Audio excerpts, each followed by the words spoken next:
que iniciaron las actividades escolares en la Universidad Nacional Autónoma de México y estrenaron autobuses, aumentaron las unidades que tienen para el servicio de transporte de los estudiantes y maestros con 25 unidades nuevas, todas ellas ya con baja emisión de contaminantes, aire acondicionado al interior, iluminación LED, muy modernas estas unidades. Modernas. Sí, y el objetivo de las autoridades universitarias es que los estudiantes se puedan mover con mayor facilidad en todo el campus.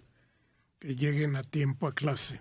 Sí, porque son muchos los estudiantes que están en CU y no eran suficientes las unidades. Había ratos en que estaban totalmente saturadas. Y además con el tránsito que se hace por los estudiantes que llevan automóvil.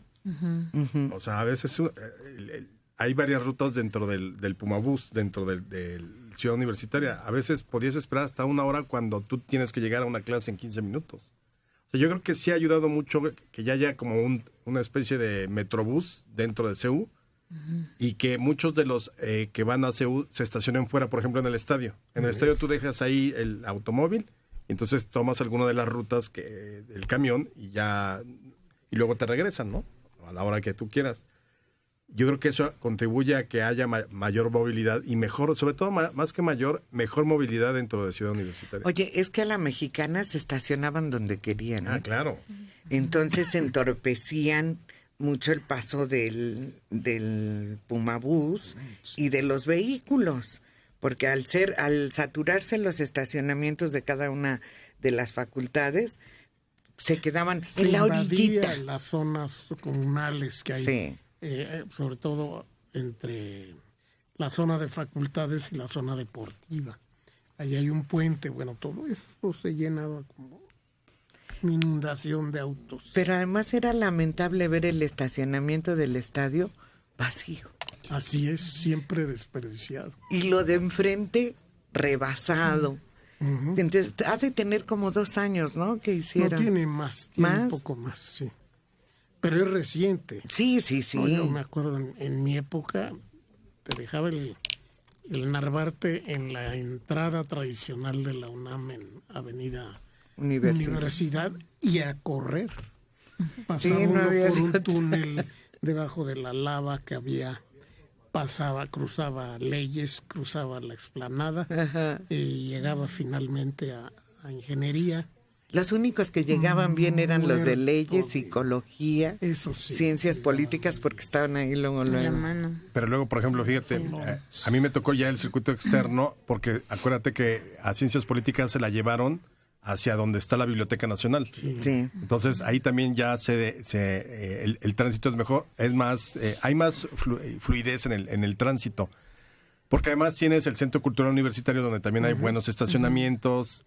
Pero o sea, cuando tú vas a Derecho, a Arquitectura, a Medicina, es infame. Locura, o sea, verdaderamente es una cosa de calvario. Incluso en Filosofía y Letras, yo me acuerdo que tuve que ir hace no mucho tiempo. Estuve esperando 1:30, ya no llegué a lo que tenía que resolver, porque no hubo lugar jamás en automóvil, o sea. Y yo creo que a Mario le tocó esa época cuando hacen el anexo donde está Contaduría y Administración. ¿Cómo no? Uy, recorrías gran parte del camino hacia Insurgentes vacío.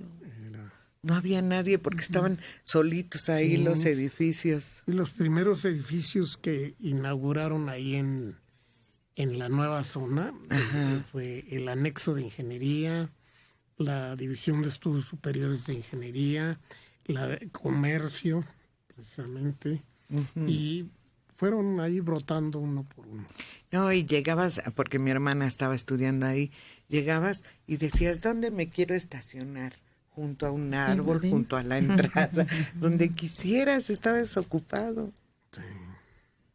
Es una explosión terrible de vehículos. Bueno, pues ya los estudiantes de la Universidad Nacional tienen nuevos autobuses, aunque algunos van a estar 15, estarán en reserva para sustituir a los que puedan descomponerse. Y todos los años escuchamos, es que yo tenía 10 de promedio en la prepa y contesté bien todo el examen y no me quedé en la UNAM. Bueno, pues ya a alguien se le ocurrió pedir al Instituto Nacional de Transparencia y Acceso a la Información, pedir los resultados de los exámenes y el diagnóstico del examen para saber cuál es la razón por lo que muchos alumnos que dicen que contestaron perfectamente el examen no se quedan en la escuela. Yo lo entiendo porque en principio el momento del examen es un momento de estrés. Es una situación en la que se te pueden olvidar algunos de ellos que no tienen control sobre su nerviosismo, se les pueden olvidar las tablas de multiplicar. Y además el hecho de que un estudiante sea bueno durante toda la preparatoria no garantiza que tenga la estabilidad emocional para enfrentarse a un examen de admisión. ¿O no estudió? No es que no tenga... Fíjate que no, Alejandro. Es muy general como para ponerse a estudiar. Pero bueno, hoy ya te venden las guías y está el curso de como 3 meses que te preparan todos los días.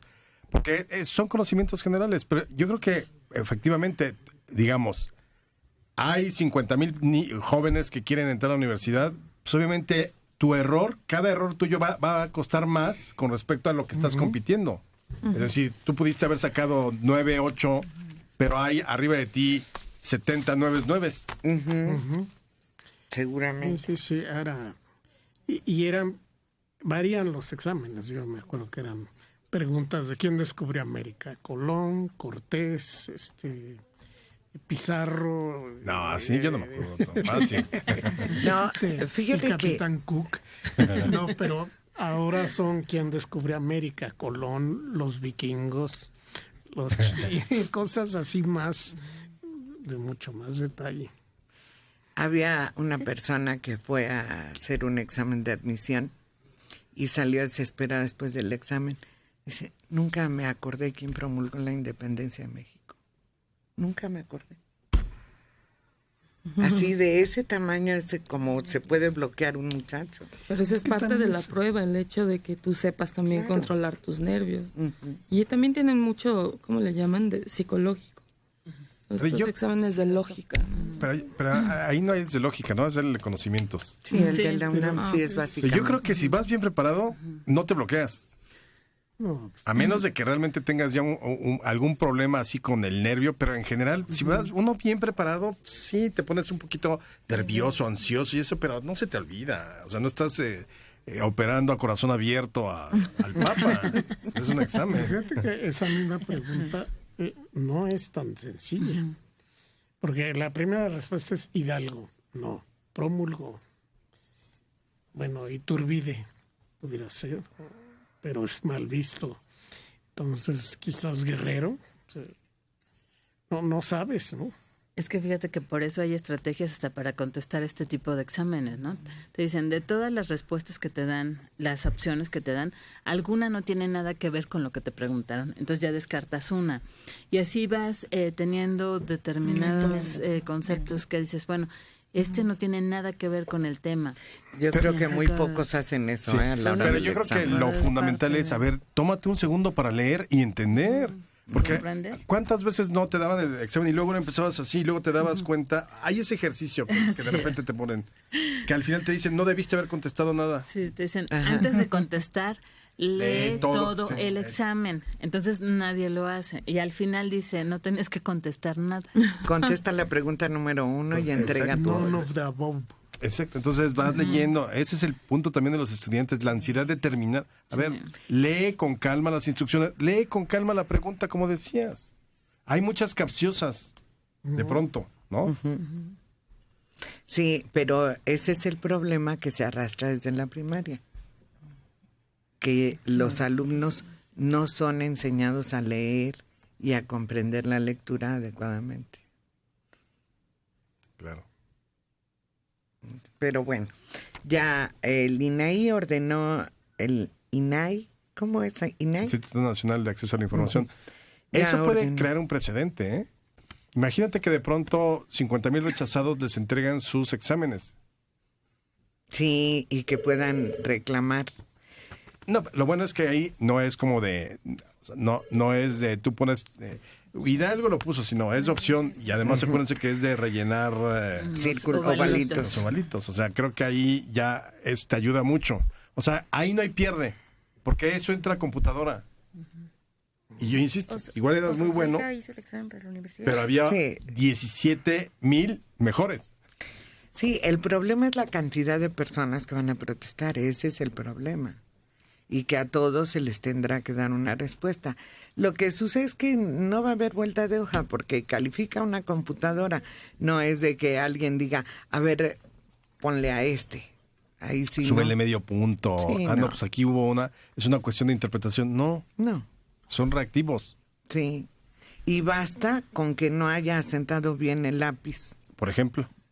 En una respuesta, porque por eso se pide un número determinado en el y por eso hay que leer las instrucciones y lo que tienes que llevar y no borrar y no salirte del circulito. Sí, son muchos los aspectos que se deben considerar, pero pues ya se va a haber menos protestas y menos que se sientan injustamente tratados por la universidad o por la institución que corresponda, porque lo mismo le sucede a la UAM y al Politécnico.